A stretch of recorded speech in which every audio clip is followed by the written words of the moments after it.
Hating gabi pumatak dito sa Pilipinas ang laban ng Gilas Pilipinas kontra sa world number 6 na Latvia para sa FIBA Olympic Qualifiers.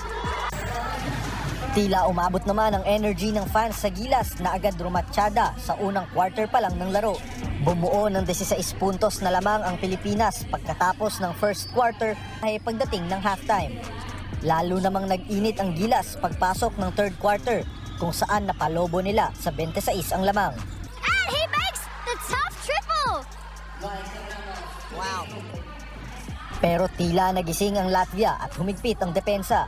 Sa huling yugto, unti-unti nilang binura ang lamang at napababa sa 10 sa huling 4.5 minuto.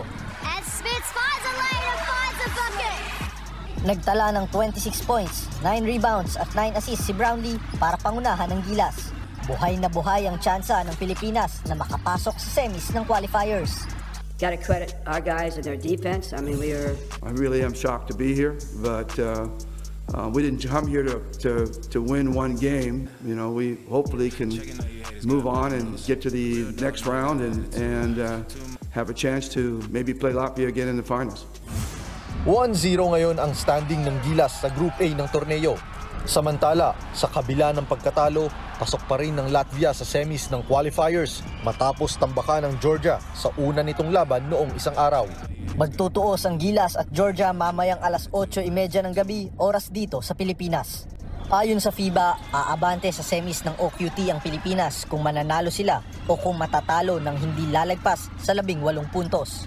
Tanging top 2 teams lang ng kada grupo ang aabante